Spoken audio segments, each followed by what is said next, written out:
Greetings one and all, I'm Red Angel, and I'm going to talk about myself today. More specifically, I'll answer a question that a lot of people have for me when they see videos on my channel. As such, if you don't want to hear me prattle on about the games industry or me being an overly opinionated, critically thinking ginger owl cat person, this video probably isn't for you. The question is this: why are indie games such a focus of my channel, and why do I cover them so often? I could always give you the easier answer, which would be something along the lines of, indie games are cheaper and I get a lot of them for free anyways thanks to me being a game journalist, so they're just simpler to cover and be done with it. But that's not the answer. Well, at least not all of it. Indie games for me offer a variety that I just don't see in mainstream games anymore. They force me to change my perspective and look at things differently in order to get past a certain part. While I do know that there are AAA games that provide this, challenging you and forcing you to become adaptive, many do not, or worse, they were cancelled. Cough, Scalebound, cough, cough. I like it when a game does something unique. It makes me think differently about how a game quote-unquote should work. Sure, I enjoy playing games like Far Cry 3 because it's a fun open-world game I can get lost in for a while. I don't have to think too hard about it other than changing my playstyle to fit the loads of enemies that are about to break my neck when I run around a corner.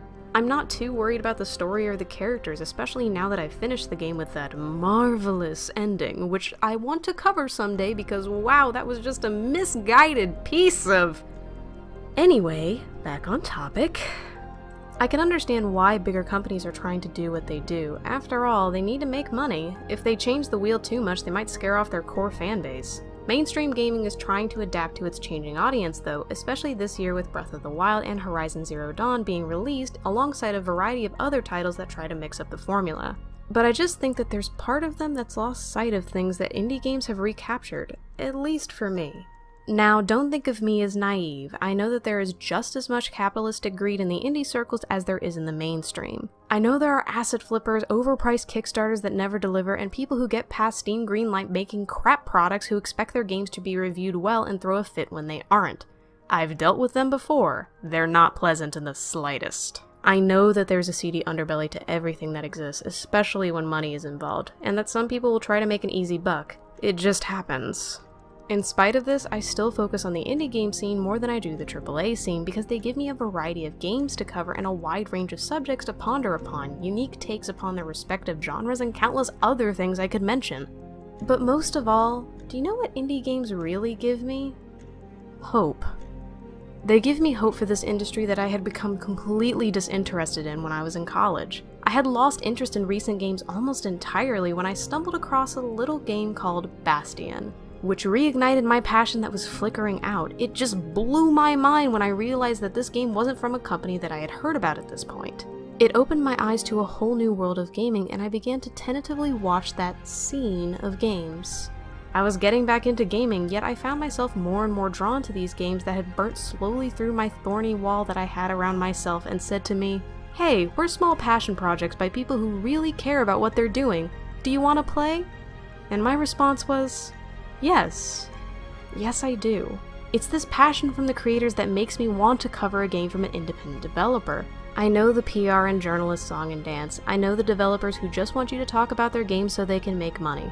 I'm a journalist after all, and I've worked a bit in PR, which helps me know what there is to deal with out there. Then there are those who just love what they're doing so much that it oozes from every pore in their game. It's infectious. When I see a developer that truly loves their game, that's when I'm willing to just talk about their game that's not even done yet in earnest. Look what I did with Heartbound.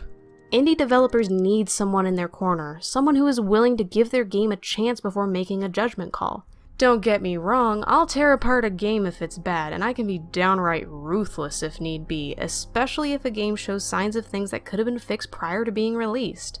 But I'd rather cover indie games that have a passion and knowledge behind them to become something truly great. What I'm trying to say is, I cover indie games for a multitude of reasons, but the biggest reason of all is that they show me that the passion and love for making games isn't dead. That it's more than just a consumer product, that it's something that people working on this have love and faith in. Indie games help keep that fire in my heart that I have for video games burning brightly far more than any AAA games have in recent years. I'm a better gamer because of them, and they're part of why this channel exists in the first place. I wanted to start talking about indie games, and I was originally planning on starting with Bastion, so in a way you have Bastion to thank for why this channel and why my videos are the way that they are. I hope this answers any future questions on why I cover indie games as much as I do. Feel free to talk in the comments and agree or disagree with me if you wish. I've just been wanting to make this video for some time, so here I am making it. I hope you enjoyed it, and I'll see you all next time!